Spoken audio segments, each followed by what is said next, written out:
We weren't looking for trouble. All we wanted was a peaceful weekend out in nature, away from the noise, the stress, the screens.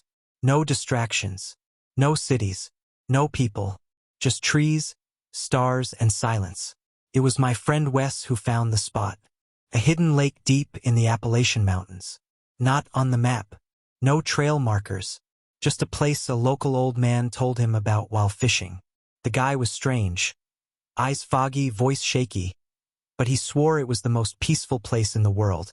He gave Wes one warning. Don't go during the fog. It's when the lake remembers. We laughed. We thought he was drunk. There were 4 of us. Wes, Danny, Brianna, and me. Old college friends. We hadn't been together in years, so this camping trip was supposed to be our reunion. One last real adventure before life swallowed us whole. We hiked all day to get there. Packs heavy, boots muddy, but when we arrived, God, it was perfect. Lake Morrow was like a dream, still mirror-like water. Pines so tall they cut into the clouds. No signs of humanity anywhere, just the wind and the smell of damp earth. We set up our tents by the shoreline and lit a fire as the sun dipped behind the trees. The first sign something was wrong came just after dark. Fog started creeping in, slow at first like it was crawling, then faster, rolling in thick, cold, and unnaturally quiet. We couldn't see more than 10 feet in any direction. That's when we heard the voice, a soft whisper, high-pitched, almost childlike. Help me. We froze. Danny turned to Brianna, joking, asking if she was trying to mess with us. She wasn't. None of us were. The voice came again. Closer. Please. I'm lost. We shined our flashlights into the fog, but it just reflected off the white like smoke in headlights. We saw movement then, small, low to the ground. A figure standing in the mist, maybe 4 feet tall, but its head was tilted unnaturally, like its neck was broken. No one said a word. We just stared.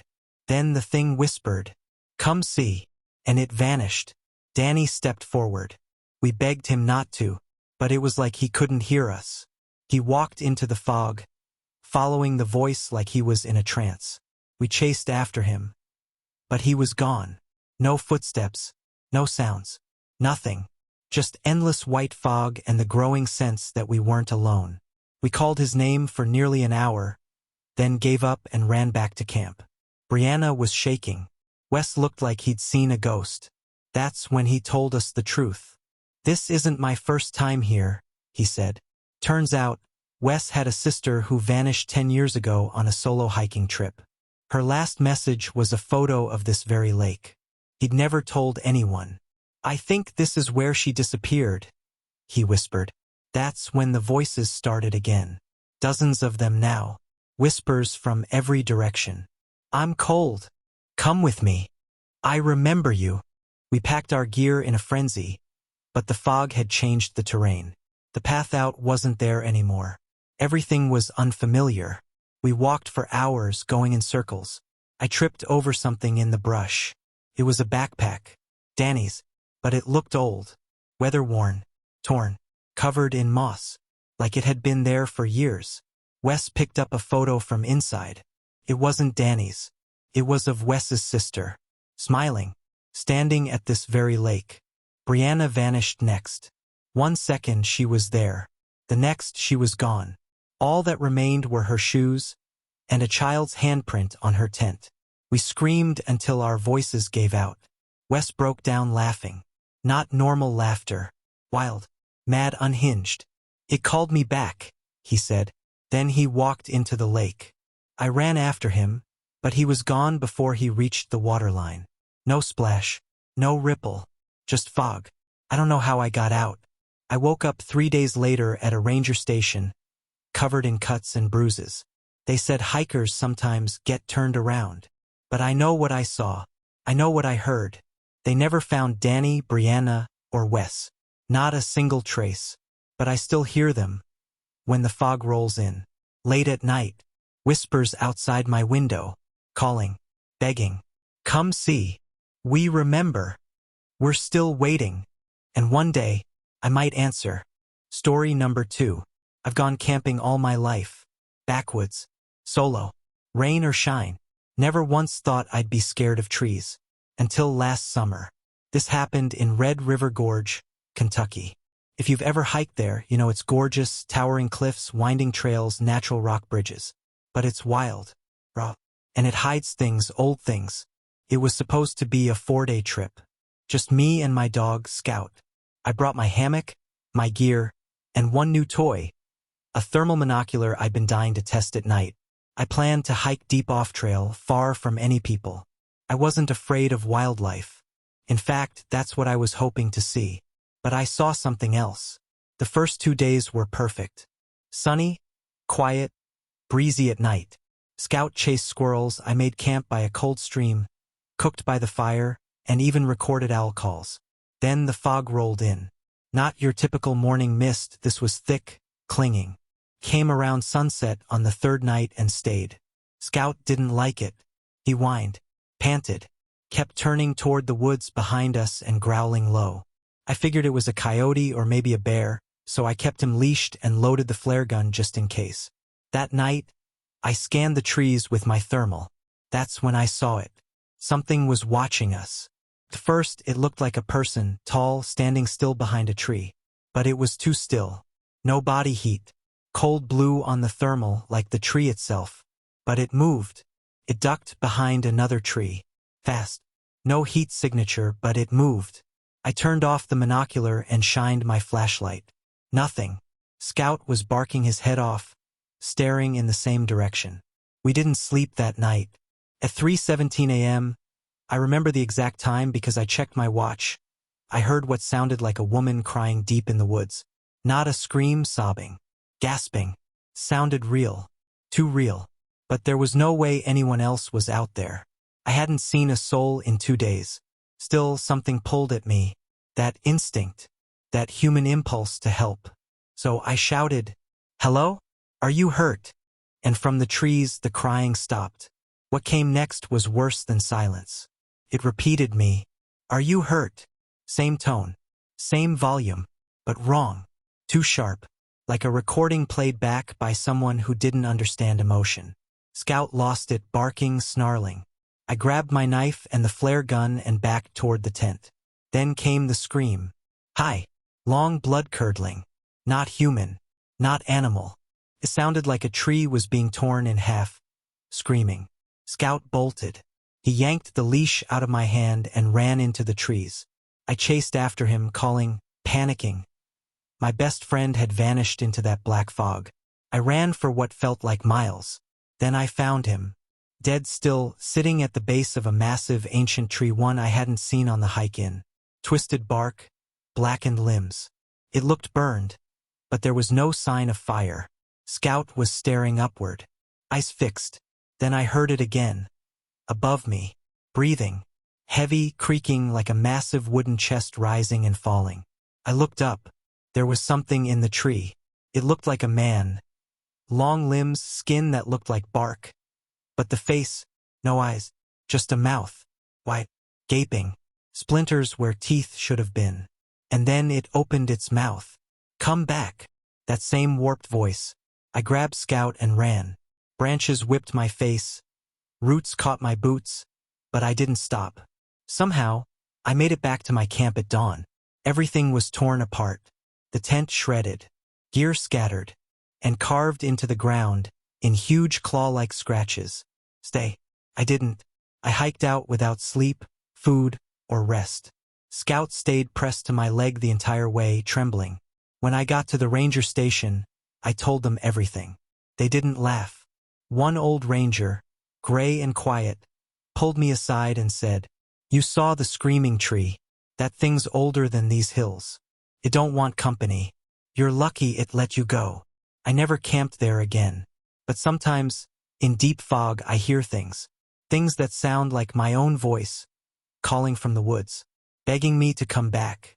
And something inside me almost wants to. Story number 3. The first camper died smiling. We found Daniel's body at dawn, zipped tightly inside his own sleeping bag. His lips peeled back from gums in a rictus grin that showed every tooth had been sharpened to points overnight. His eyes were gone. In their sockets, Fat white mushrooms grew, their stems pulsing gently like they were breathing. That's when we noticed the smell. Not decay, not the forest. Something worse. The thick, coppery stench of a butcher's floor mixed with the electric tang of a storm about to break. It clung to our clothes, our hair, the back of our throats. No matter how far we ran, it stayed with us.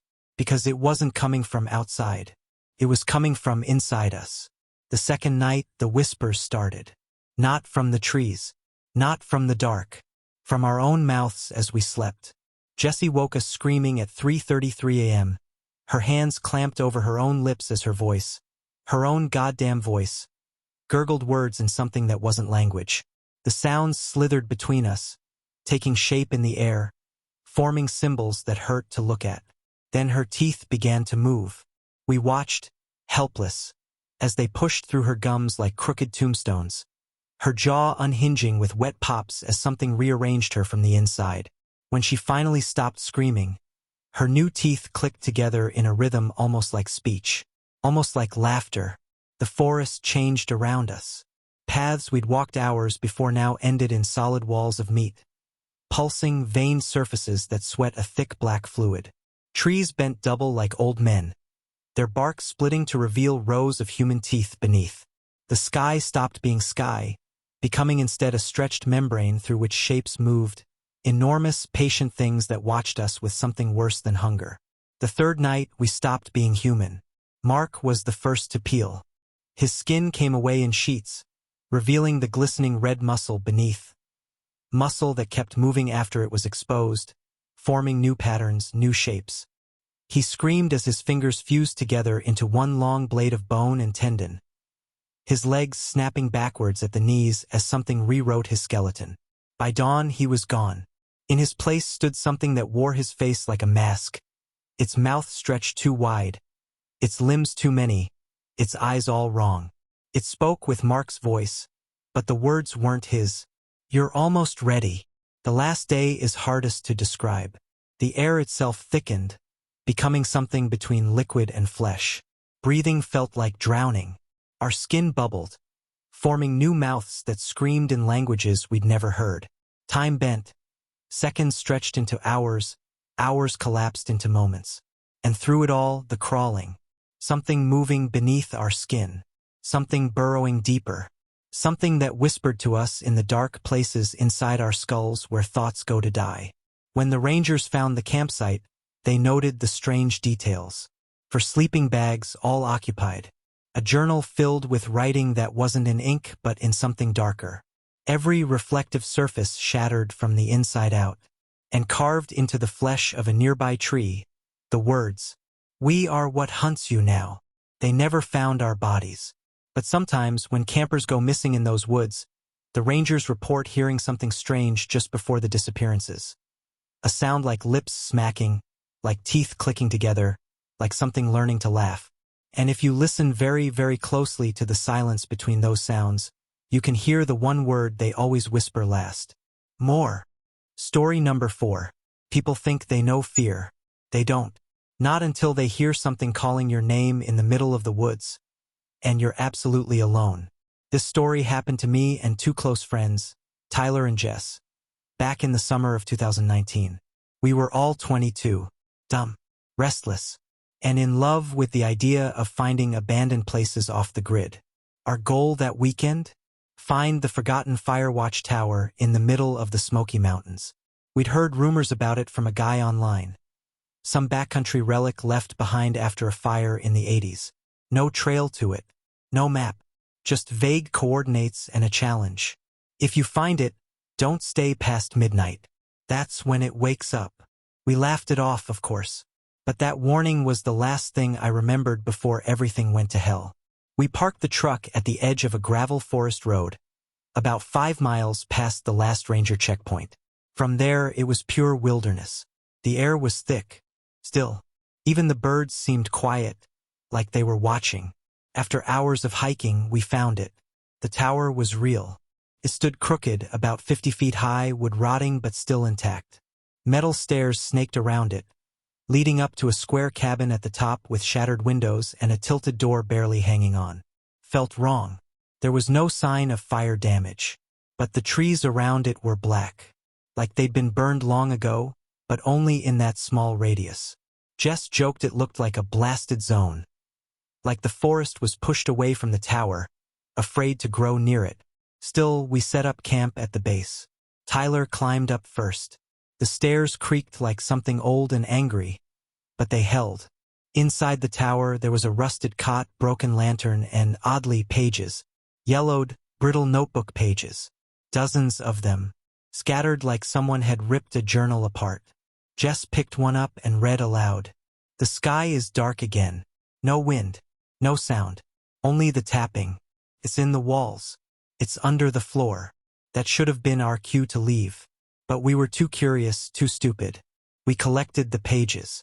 Tyler brought some down, laid them on a tarp, and started reading while Jess cooked dinner, and I walked a short distance to gather wood. That's when I saw it, just off in the trees. A man, standing between two pines, watching me, dressed in old firewatch gear with a melted face, skin sloughing off. No eyes, just dark, sunken sockets. I shouted and dropped the wood. Jess and Tyler came running, but when they looked, nothing. I tried to laugh it off, said it was probably a shadow, or maybe I was dehydrated. But that night, that tower started making sounds. It started at 11:51 p.m., a low thump, like footsteps above us. Only no one was up there. We checked. Empty. Then came the breathing. Slow. Wet. Right behind our tent. We stayed frozen inside, flashlights off, listening to something walk circles around us, dragging its feet, sometimes stopping to scratch at the canvas wall.